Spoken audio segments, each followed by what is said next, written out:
নামবো আমি, নামিয়ে দাও। অরুণ নামিয়ে দেয়। ভোর নেমেই দৌড়ে অন্যত্র চলে যায়। অরুণ ডাকে শোনে না, আরিয়ান ভাইকে বলে, থাক, অনেক বাচ্চা আছে, তাদের দেখলেই সব ভুলে যাবে। তুই এখন এদিকে ধ্যান দে ভাই। অরুণ মাথা নাড়ে। পাতার পাশে চুপটি করে দাঁড়িয়ে থাকে, আর পাতা নীরব দর্শক। ক্যামেরাম্যান নিজের কাজে ব্যস্ত। আদুরি বন্ধু বান্ধব সহ প্রিয়কে নিয়ে এগিয়ে আসে। পাতার হাত ধরে বলে, বড় ভাবি, কি সুন্দর লাগছে তোমার শাড়িতে। লেহেঙ্গা পরনি কেন? পছন্দ হয়নি? পাতা কি বলবে ভেবে পায় না। অরুণের দিকে চায় আর চোখে। অরুণ বুঝতে পেরে আদুরিকে বলে। লেহেঙ্গার ফিটিংসে কিছু প্রবলেম ছিল, তাই। রাসেল এগিয়ে এসে অরুণের পিঠ চাপড়ে বলে, আমি তো ভেবেছি তুই লেহেঙ্গাটা ছেলের বউয়ের জন্য রেখে দিয়েছিস। পাতা মাথার ঘোমটা টানে। কেমন যেন অস্বস্তি হচ্ছে তার। বাড়ির লোকেরা এখনো আসেনি। সে প্রিয়কে ইশারা করে। প্রিয় তার ইশারার মানে বুঝে ঠোঁট উল্টিয়ে না বুঝায়। জীবন সেটা লক্ষ্য করে গুনগুন করে বলে, চোখে চোখে এত কথা মুখে কেন বলো না? আরে ভাবি আমার জান, আই মিন ভাবি জান, কিসের ইশারা চলছে বিয়ানের সাথে? ফয়সাল জীবনের কাঁধে মাথা রেখে আফসোস করে বলে, অরুণ, তুই কাজটা মোটেও ঠিক করিসনি। এটুকুনি মেয়েকে ভাবি বলতে হচ্ছে। আর বিয়ানগুলো দেখ, বাচ্চাদের বয়সী, মজা করে কিছু বলতেও পারি না। অরুণ চোখ রাঙিয়ে বলে। ওফ, যা তোরা। তন্মধ্যে সেখানে সাবিনা ও স্বাধীন চৌধুরীর আগমন ঘটে। পাতা তাদের দেখে সালাম দেয়। স্বাধীন চৌধুরী সবাইকে উদ্দেশ্য করে বলে, সবাই এখানে কি করছো? স্টেজে যাও, সবাই বর কনেকে দেখার জন্য অধীর আগ্রহী। উপস্থিত সবাই সায় জানায়। অরুণ পাতাকে আসতে বলে পা চালায়। ওর শুভ অরুণের হাত ধরে আটকিয়ে বলে, আরে ভাই, এত তারা কিসের? ভাবে কি সাথে নেই? হাত ধরে নিয়েছে। She deserve a treatment like a queen. পাতা শুভ স্যারের দিকে চায়, সাথে সাথে এর নজর ঘুরায়। একটু লজ্জা পেল কি? পাওয়ারই কথা। এককালের ক্রাশ ছিল। ডিপার্টমেন্টের সবচেয়ে মিষ্টভাষী ও হ্যান্ডসাম স্যার ছিল, সাথে অমায়িক ব্যবহার। স্টুডেন্টদের প্রিয় ও আধুনিক ভাষায় মেয়েদের ক্রাশ, অথচ তিনি বিবাহিত। পাতা তার পোড়া কপাল ক্রাশ যখন দেবর। পাতা মনে নিজের গালে কষে একটা থাপ্পড় লাগায়। জামাই থাকতে জামাইয়ের বন্ধুর দিকে নজর দিস? অরুণ শুভর দিকে চায় কটমট করে, কিন্তু শুভ শান্ত সিরিয়াস মুখে। শুভর অভিজ্ঞ নজর আগেই বুঝতে পারে অরুণ আর পাতার বিয়েটা যেমন স্বাভাবিক হয়েও স্বাভাবিক নয়, তেমনি তাদের সম্পর্কের বাঁধন ভঙ্গুর। সে অরুণকে চোখের ইশারায় হাত ধরতে বলে। অরুণ হাত ছাড়িয়ে নেয়। শুভ অনুরোধের সুরে ধীমে সুরে বলে, প্লিজ ভাই। অরুণ মেনে নেয়। এগিয়ে এসে পাতার ডান হাতে মুঠোয় পুড়ে নেয়। পাতা অনুভূতিহীন। সে বুঝতে পারে না লোকটাকে। এমনিতে হাত ধরে কাজ জড়িয়ে ধরে একান্তে, কাল রাতেও, অথচ এখন এমন বিহেভ করছে কেন? লোক সমাগমে হাত ধরলে কি তার জাত চলে যাবে নাকি? ক্যামেরার ফ্ল্যাশলাইট জল জল করছে সেকেন্ড অন্তর অন্তর। অরুণ পাতা অন্য সব কাপলদের মতোই রোমান্টিক পোজ দিচ্ছে না। দুজনেই চুপচাপ দাঁড়িয়ে। মাঝখানে ভোর হাসি মুখে দাঁড়িয়ে। অরুণের গম্ভীর মুখশ্রীতে হাসির ছিটে ফোটাও নেই। তবে পাতা হাসি মুখে। তার মনটা ভালো ফুরফুরে হয়ে গেছে। মন ভালো হওয়ার কারণ বাড়ির লোকের আগমনও তাদের সাথে কুশল বিনিময়। আর মন ফুরফুরে হওয়ার কারণ বাবা ওরফে রহিম মিয়ার উপস্থিতি। পাতা তাকে দেখে কেঁদেই দিয়েছিল। বাবা ব্যস্ততার মাঝেও যে তার রিসেপশনে এসে তাকে বুকে জড়িয়ে মাথায় হাত বুলিয়ে দোয়া করে দেবে, এটা সে ভাবেইনি। সব মিলিয়ে পাতা বেশ খুশি। চেহারার মলিনতা যেন উবে গেছে। ভোর কিছু পল ছবি উঠিয়ে যেন হাঁপিয়ে গেছে। সে ছোট ছোট পা ফেলে স্টেজ থেকে নামতে নেয়, পিছন থেকে অরুণ আটকে দেয়। কোথায় যাওয়া হচ্ছে শুনি? কলিজা, চুপচাপ আমার সাথে থাকবে সর্বক্ষণ। অরুণের কথায় ভোর গাল ফুলিয়ে পাতার আঁচলে মুখ লুকিয়ে বলে, আমি কারো কলিজা নয়, কেউ ভালোবাসে না আমায়। অরুণ কিছু বলে না। ঢের চেনা আছে তার নাট্যকার ছেলেকে। পাতা মুখ টিপে হাসে। কেউ ভালোবাসে না ভোর সোনাকে, আমিও না। না, তুমি প্রমিস ব্রেকআপ করেছ। ওই গালগুলো লাভ ইউ। রুম্পা, শুনি সবাইকে আদর করেছ। ওটা শুনি নয়, সুহানি। ভুল ঠিক করে দেয় পাতা। এতে ভোরের ফুলো গালটা আরো ফুলে যায়। পাতার আঁচল ছেড়ে বাবার হাত ধরে সম্মুখে তাকায়। পাতা ভোরের মাথায় হাত রেখে কিছু বলবে, এর পূর্বে ভোর মা বলে অরুণের হাত ছেড়ে দৌড়ে চলে যায়। পাতা অবাক হয় বেশ। মা কাকে ডাকলো? তার সামনে তাকানোর সাহস হয় না। সে অরুণের দিকে যায়, যে কিনা স্থির নয়ন মেলে সম্মুখে চেয়ে পলকহীন। পাতা ঢোক গিলে সামনে ফিরে। তার শান্ত দৃষ্টি সামনের মানবীর দিকে, যার কোলে ভোর হাসি মুখে ভাব বিনিময়ে ব্যস্ত। বাকি উপস্থিত জনরাও সরকার ফ্যামিলির মধ্যে চাপা গুঞ্জন শুরু হয়।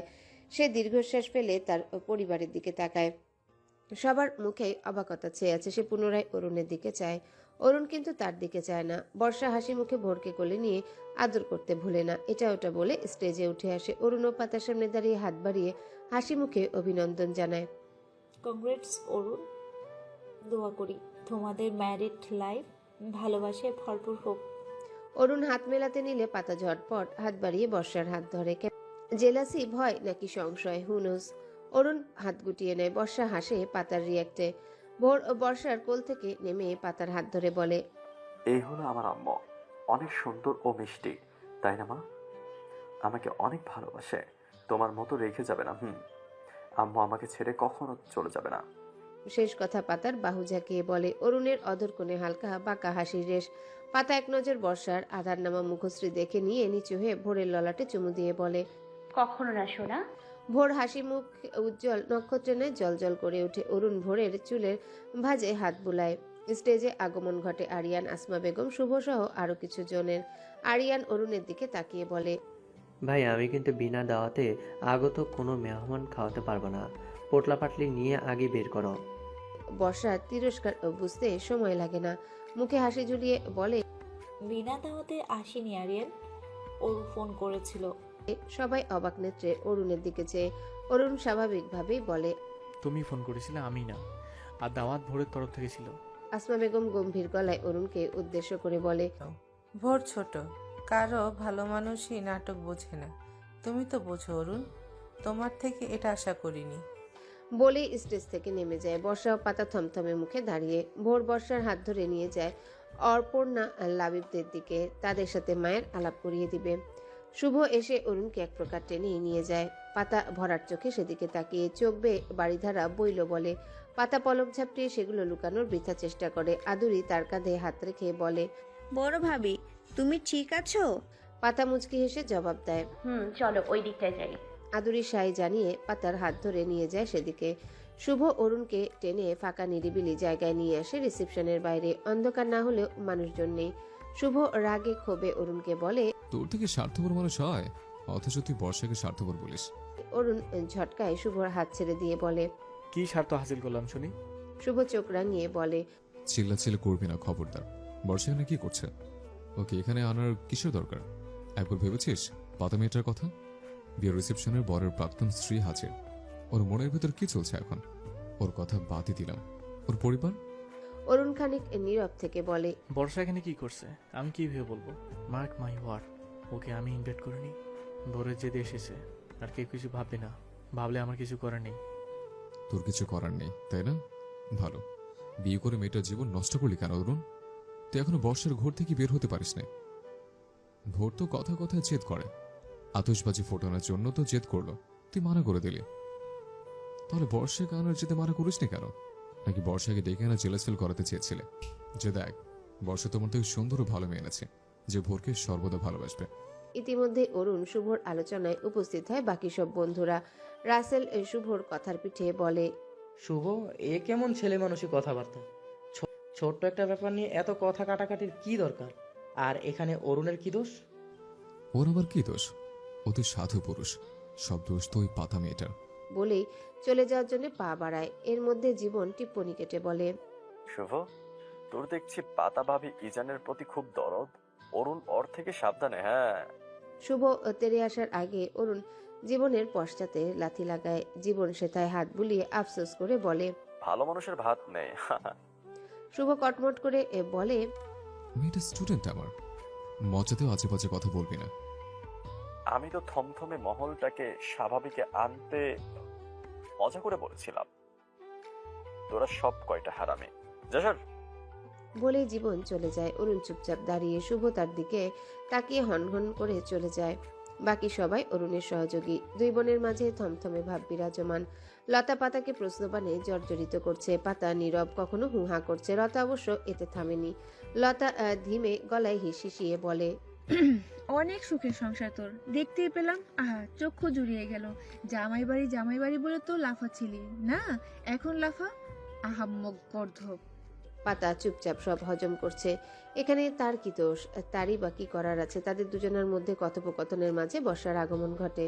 পাতা লতার হাত শক্ত করে ধরে। লতা তার হাত ছাড়িয়ে নিয়ে ফিসফিস করে বলে, তোর ঝামেলা তুই ম্যানেজ কর, আমি টাটা বাই বাই। বলেই চলে যায়। বর্ষা ভ্রুকুচকে জিজ্ঞাসা করে, চলে গেল কেন? পাতা ঠোঁট উল্টে কাজ ঝাঁকায়। কি জানি।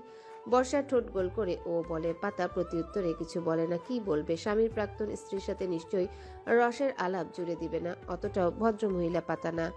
বর্ষায় নীরবতা ভেঙে বলে, কি দিনকাল এলো বলো। মানুষ টাকার পাগল, টাকা দেখলে কিছু বাঁচে না। সৎ অসৎ, বুড়ো বা এক বাচ্চার বাপ। বলে চুপচুপ শব্দ করে আফসোস করে।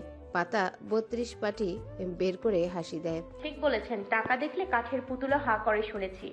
টাকার পেছনে ছুটতে গিয়ে মানুষ নিজের দুধের বাচ্চাকে পর্যন্ত ভুলে যায়। তাদের কাছে টাকাই সব।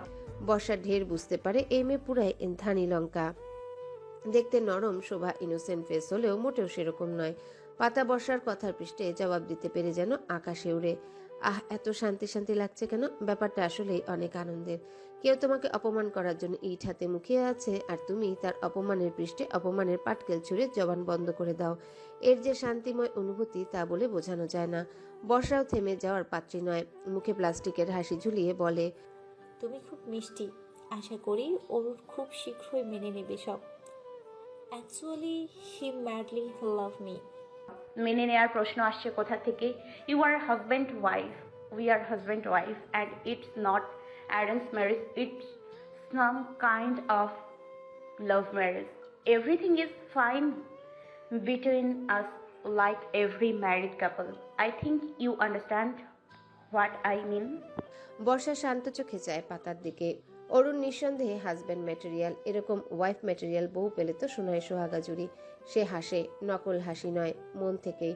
পাতার থুতনিতে হাত রেখে শান্ত গলায় বলে,